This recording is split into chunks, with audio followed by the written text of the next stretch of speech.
Good morning, everyone. We're going to stand and do the Pledge of Allegiance. So you can stand, everybody stand, please.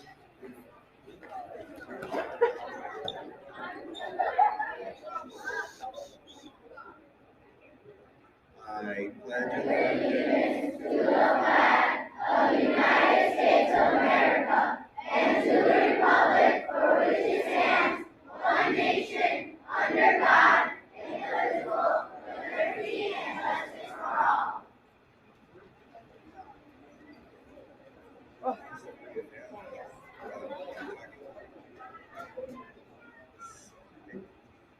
Good morning, everyone.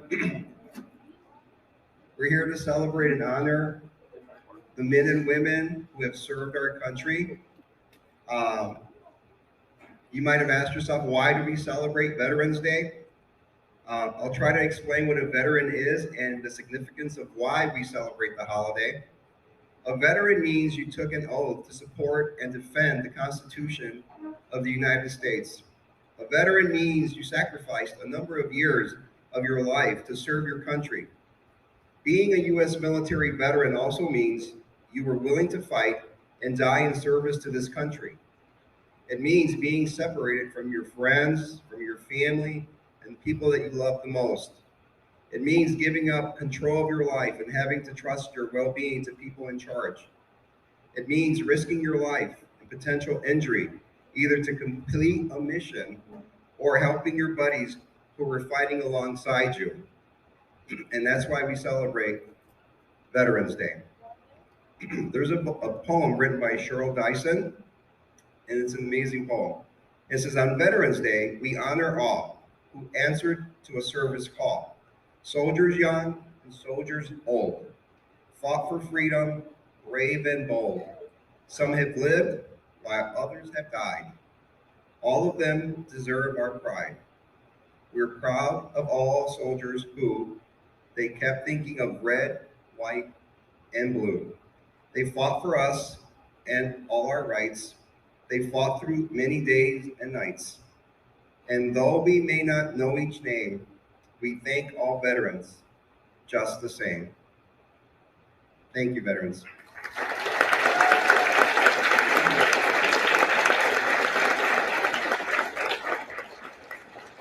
So I'm going to hand the microphone to each veteran, and they're going to introduce themselves. My name's Jim Gould. I'm with Bugles Across America, and I play taps for military funerals.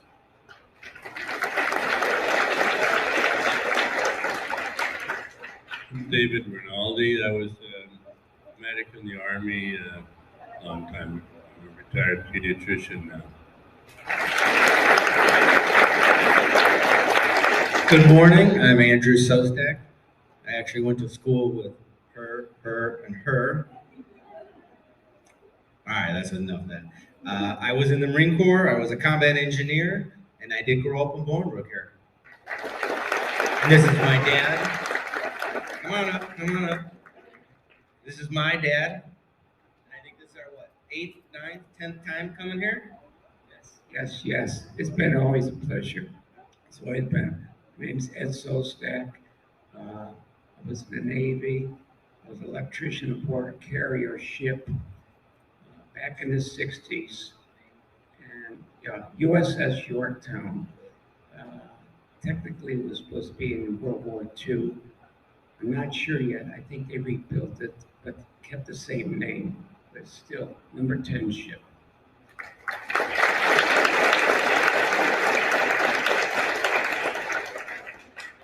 Good morning. My name's Mary Gort, and I was a heavy equipment operator. I spent time in Korea, Okinawa, Japan. I had a total of 9 years in the Marine Corps.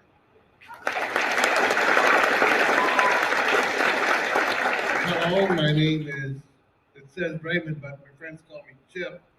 I was in Germany working in the Congo. Then I came back here and I was doing administration in the unit I was in.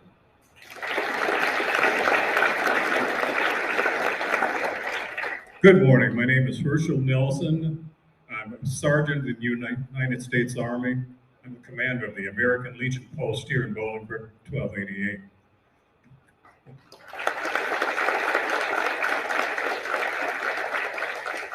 Good morning. My name is Greg Palmer. I did 6 years in the United States Navy. I too was on the aircraft carrier of the United States USS America. I've been to Vietnam and I did 3 world tours.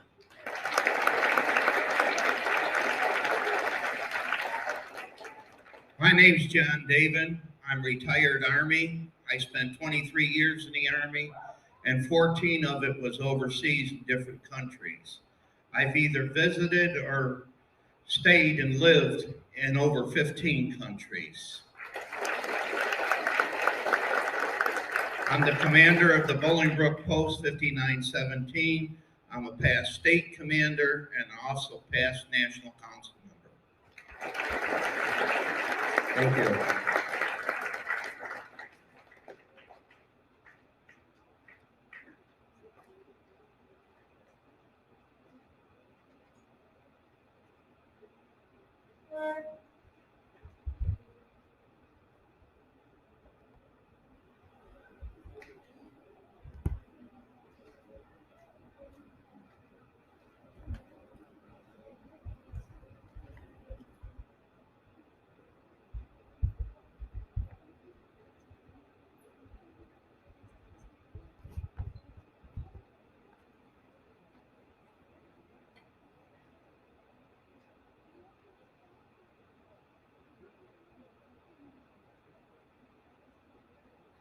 Veterans Day is observed every year on November 11th.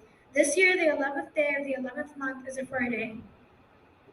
Learn the true meaning of Veterans Day and its important history. When is Veterans Day? Veterans Day is a federal holiday in the United States observed officially on November 11th, regardless of the day of the week on which it falls. In 2022, Veterans Day will be observed on Friday, November 11th. What does Veterans Day mean? Veterans Day is an important day set aside to honor and show appreciation for all who have served in the United States military, in wartime, peacetime, living, or deceased. In Canada, November 11th is called Remembrance Day. This day is which is more similar to Memorial Day than Veterans Day. Honor veterans who have died in service to their country. What's the difference between Veterans Day and Memorial Day? On both Veterans Day and Memorial Day, it's customary to spend time remembering and honoring the countless veterans who have served the United States throughout the country's history. However, there is a distinction between the two holidays. Veterans Day is today set aside and take an honor who has served living or deceased, but are particularly the veterans among us. Memorial Day specifically commemorates the men and women who have died while in service of their country and made the ultimate sacrifice for their country. Veterans Day is originally called Armistice Day in the United States, commemorating the signing of the agreement that ended World War I at 11 a.m. November 11, 1918. President Woodrow Wilson celebrated the Armistice Day in 1919. In 1938, November 11 became a legal holiday by an act of Congress. In 1954, this federal holiday was changed from Armistice to Veterans Day. Although this holiday initially honored those who perished in service to their country, when the holiday's name was changed to Veterans Day, it became a day to honor all of the men and women who have served in the armed forces of the United States. Each year, special ceremonies are held at Arlington National Cemetery in Virginia. Remember that Veterans Day is to honor the service of all Americans who have served, but particularly the living veterans among us. Many of our vets stepped in harm's way on our behalf. Therefore, a cheery Happy Veterans Day may not be fitting to impress new male friends you died in combat. Everyone knows and appreciates a kind word and even a better act of kindness. And three. Face veterans. 1, 2, 3.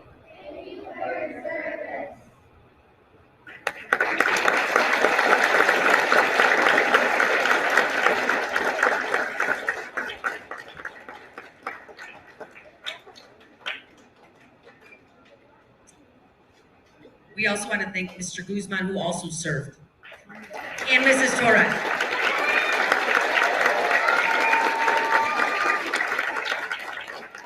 Boys and girls, those of you that don't know me, my name is Mr. Guzman. I did serve in the Navy. I signed up when I was 17. My mom had to sign for me, give me permission to go. And I served when I was from 17 till the time I was 21. And I served on the ship called the USS Gettysburg. And it was a brand new ship. And we were always out in the ocean. And we did get a chance to travel over to Europe and Africa and different parts of the world. Spend a lot of time in the Caribbean. It was a fun time for me. And so I just wanted to share that with you, Mrs. Torres. Hello, everyone. This is Torres. I was stationed in Germany. I picked up a third language. It was an amazing experience. I was in communications. I loved it. Traveled all over Europe and all over the United States. I was in from the age of 20 to 23. Thank you. Okay, we're getting ready to sing some patriotic songs. So those of you that are getting ready to sing, please stand.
rainbow flag, you're a high flag, and forever it keeps being waved. The anthem of the land I love, the home of the free and the brave. Every heart beats true for the red, white, and blue, and it's never a boast or pride.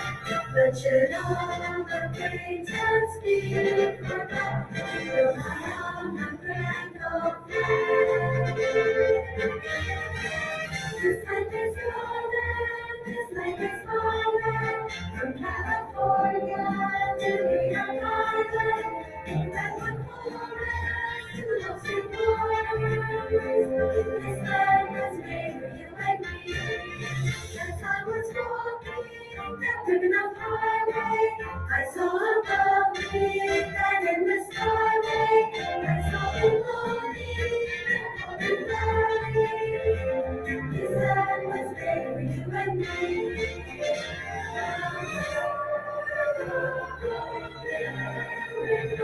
Your shining grace on me.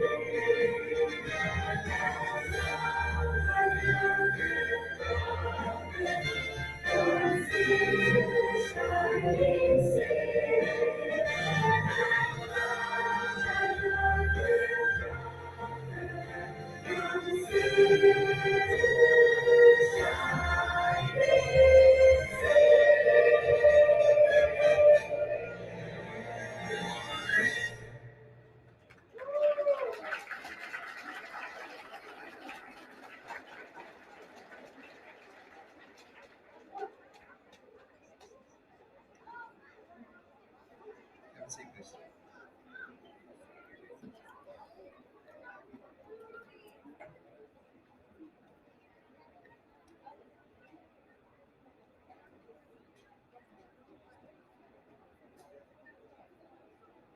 Okay, students, we're going to do the story of TAPS. So each individual student is going to have their own part, and we're going to share how the song came to be.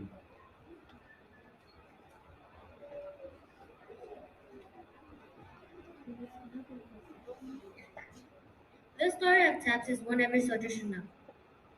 The story originated back during the American Civil War in 1862.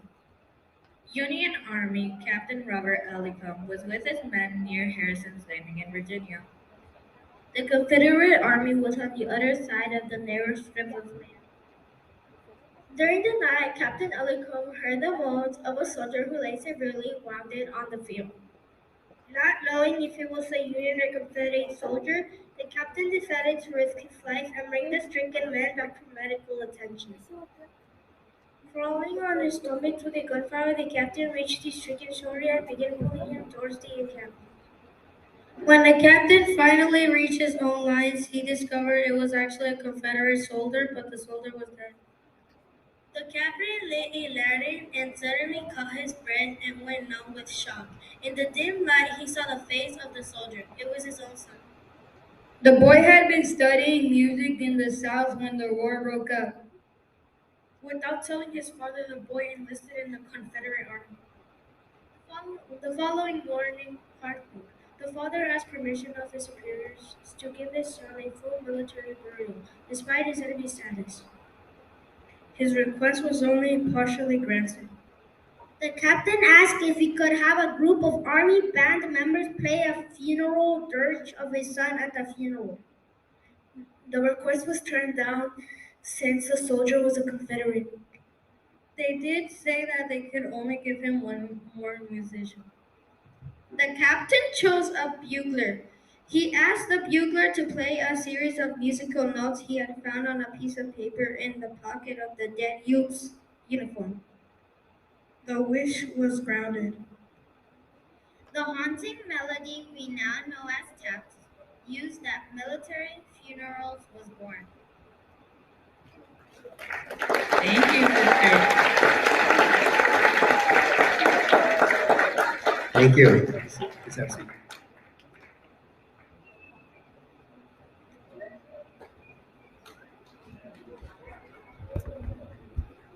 Mr. Jim Gould is going to play taps for us now on his bugler.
Okay, everyone, we're going to watch a video of all the veterans that have served in our community.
Thank you everyone for participating today. If we can have Mrs. Alanis's class and Mrs.